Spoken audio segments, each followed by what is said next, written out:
You just had your first medical inspection. The next step is across the hall to your legal exam, which admittedly was a little trickier. All of a sudden you enter a room, a bright room, filled with noise, chaos, people. The room itself is beautiful looking, looks like the ballroom of a palace, but what's going on in there seemingly incomprehensible. You know, what is this noise, this crowd, all these different languages?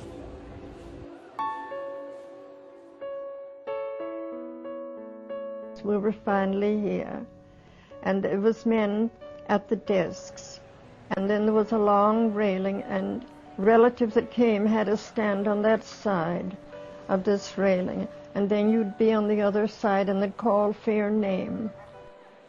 The noise was deafening, because there were children crying and women crying, and you sat on those benches and you pulled through. At the end of the hall there were the examiners, and were examined. Each one of us was examined.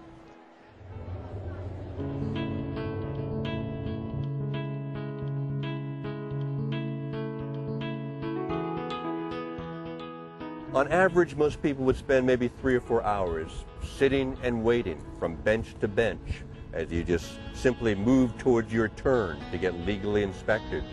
And when you were legally inspected, you were asked a couple of questions, really. But the most important question was the first one. What is your name? And if you answered that successfully, you're just about down the stairs and out of here and into America.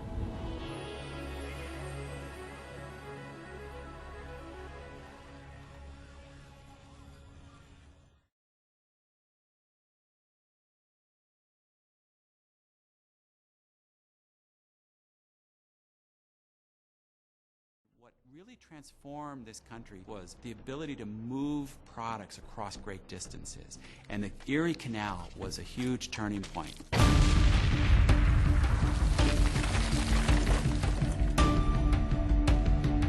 It was the brainchild of one of the great governors of an American state, Governor DeWitt Clinton of New York. The Erie Canal was considered to be, by some people, an impossible kind of thing. Jefferson was very, very skeptical of it, of the idea of doing something like this. And of course, it turned out to be an absolute wonder. And then people, as usual, say it was a great idea all along. But it was really the Erie Canal that was the first major form of transportation to allow large quantities of goods to move these vast distances. Well, if you think about it, the inspiration for that canal was the Hudson River. The Hudson River took you so far north into upper New York, the idea that you could then go up the Hudson and then using the canal go right across to what then was the far west, now is the Midwest, was a great inspiration and a great idea for populating the rest of America. It was a huge commercial success for the state of New York. Up until that time, the Appalachians really formed a barrier, cutting the east part of the country off from the rest. So we really were like an isolated set of colonies as opposed to a unified country, even economically as well as politically. When that Erie Canal was built, for the first time the heartland was opened up. Farmers could ship their goods, those things could move out, they could come down the Hudson, and they became part of the global economy. And it was almost like setting off a fuse to enormous economic growth. Which ultimately in the next century became that whole theory of manifest destiny, that America should go west and go to the furthest possible point. That really began to transform the country, and linking together what had previously been very disparate little settlements that had to be largely self-sufficient. Once they're linked together, then people can specialize in what they're good at. What people have a hard time understanding today, when they look at something like the Erie Canal, here's this little ditch of water, it's only about 4 feet deep, but the ability to float a barge full of grain, even if it's just moving at half a mile an hour, was absolutely revolutionary.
The Statue of Liberty is probably the single most universally recognized emblem of the United States anywhere in the world. It dominates New York Harbor. In the days when people used to come by ship into New York Harbor, it would be the single most prominent feature that they would notice as they entered through the Verrazzano Narrows. So it deserves and it's earned its iconic status, I think, as that kind of a symbol. The amazing thing about the Statue of Liberty is, on the one hand, it was a spiritual and artistic statement of the values of the United States. On the other hand, it was an engineering marvel. No one had even attempted to build a statue anywhere near that size ever before. Gustave Eiffel, who would go on to build the Eiffel Tower, of course, he designed that frame, and it was very sophisticated. No one had ever built anything of that scale before, and it had to support this heavy, heavy copper that if the frame sagged or was out of position at all, those copper sheets themselves would sag and get out of position and crumble under their own weight. So it was really a revolutionary structure. I think the Statue of Liberty grew in its importance. I'm not sure that anyone had a full understanding at the beginning of that wonderful gift from the French and the meaning that it would have to this country. But for all the immigrants who came through that passage and saw it, it did light up their eyes. They knew that they were in the promised land, and there was this welcoming beacon. We go back to the founding of this nation and people who were escaping persecution and looking for a blank canvas, a place to realize their vision, to seek opportunity. And the Statue of Liberty is that symbol and stands for all of that and is a profound symbol for all of America. It really does create a sense of pride when you visit Ellis Island and you visit the Statue of Liberty, because for me, it illustrates people coming from all over the world and integrated into this country that is based in the ideals of opportunity and the ideals of pursuing happiness and greatness. The statue always makes me feel like I'm proud to be an American, because what I know about this country in my heart and my mind is that we're first and foremost an immigrant nation. And it is that immigrant nation ethos that always defines us in everything that we do. And nothing symbolizes that more than the lady with the crown and the beacon saying, "Come to these shores, give me your huddled masses, and they'll have a new life here."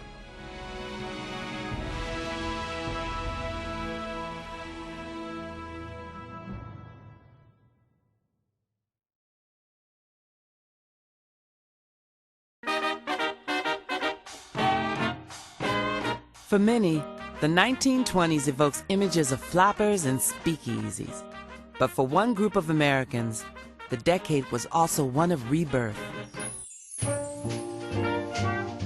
It was known as the Harlem Renaissance. For the first time, African-American writers, artists, and musicians won renown for their contributions to world culture. Their goal? To find outlets for group expression and self-determination as a means of achieving equality and civil rights. When World War I broke out, American factories experienced a shortage of workers. Many Black Americans living in the South saw this as their chance for a better life. They migrated in droves to northern cities, such as Chicago, Detroit, and New York. The New York City neighborhood of Harlem, in particular, attracted a large number of African-American artists and intellectuals. It wasn't long before Harlem became the epicenter of an artistic explosion. Works produced during the Harlem Renaissance appealed not just to blacks, but crossed over to white audiences as well. The musical Shuffle Along, written by and starring African Americans, became a smash hit on Broadway. I'm just wild about Harry, and Harry's wild about me. Langston Hughes was among the period's most famous writers. Known for his folksy humor, he was nicknamed the O. Henry of Harlem. Other writers included Countee Cullen, James Weldon Johnson, and Zora Neale Hurston. Great artists also emerged on the Harlem scene, such as Aaron Douglas and Augusta Savage, who opened her own studio and taught sculpture to other African Americans. And then there were jazz legends, among them Duke Ellington, Bessie Smith, and Cab Calloway.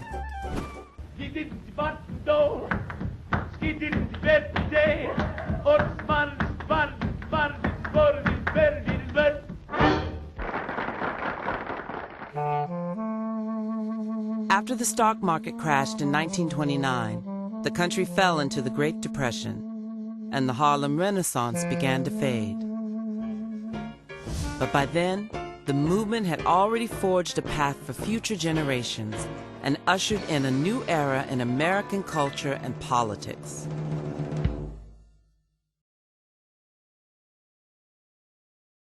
Lured by fast riches, many Americans went wild in the 1920s, investing beyond their means, often with money they didn't have. People seriously believed in the 1920s that the stock market and everything else could continue to go up and up and up forever.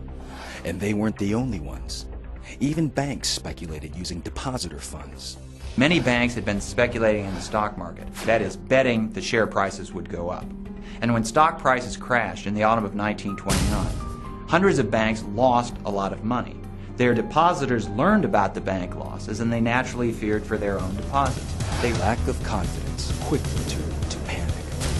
By 1931, people flocked to the banks to take their money out. In normal circumstances, this is fine, because as many people as want their money out are balanced by those people who put their money in. But in times of panic, when people begin to think that the banks are not sound, they all want their money out at once, and the banks simply don't have the money to give it out. That's what's called a bank run, and it often leads to the collapse of the bank. In 1931 alone, more than 2,000 banks closed. By 1933, 4,000 banks closed.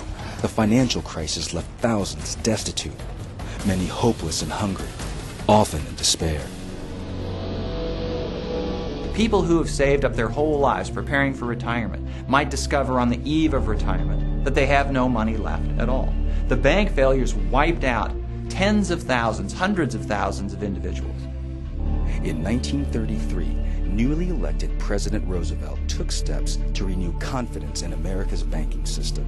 He declared a bank holiday so the federal government could assess the banks and determine which were worth saving through federal assistance. Roosevelt also initiated legislation for depositors' insurance, and in 1933, the Federal Insurance Deposit Corporation, or FDIC, was created. What this meant was that depositors knew that if their banks failed, they would still get their money out. And needless to say, this encouraged people simply to leave their money in the banks. Roosevelt's actions restored America's confidence, and by mid-1933, the bank runs were over.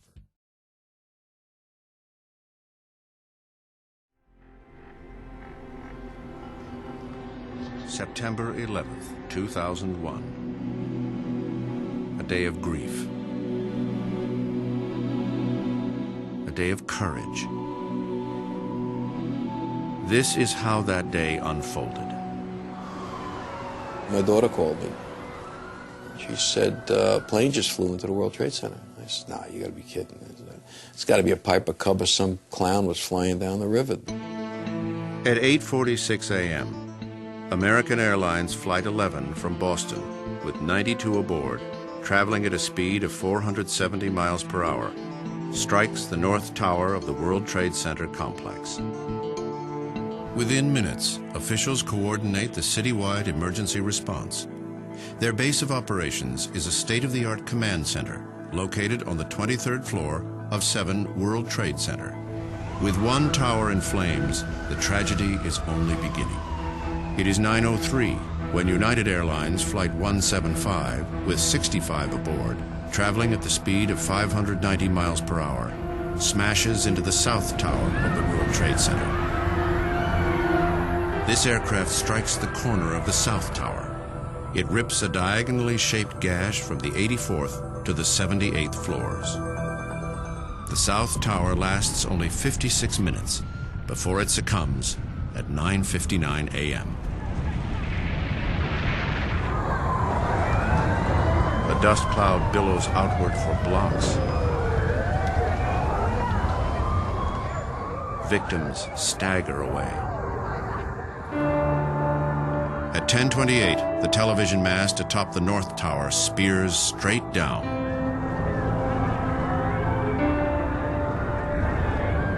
Once the collapse started, there really wasn't any way to stop it. It was just going to go all the way down once it got started.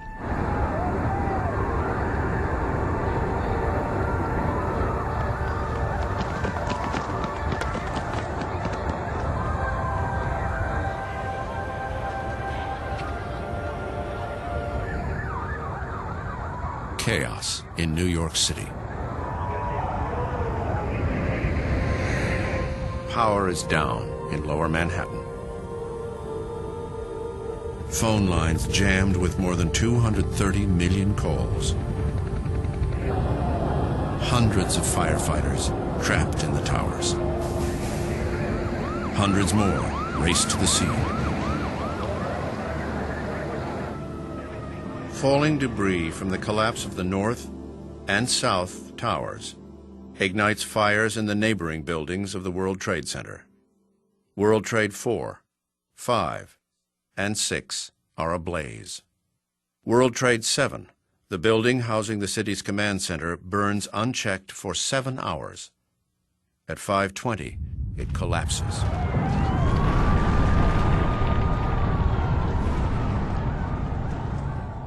The city's emergency nerve center is destroyed.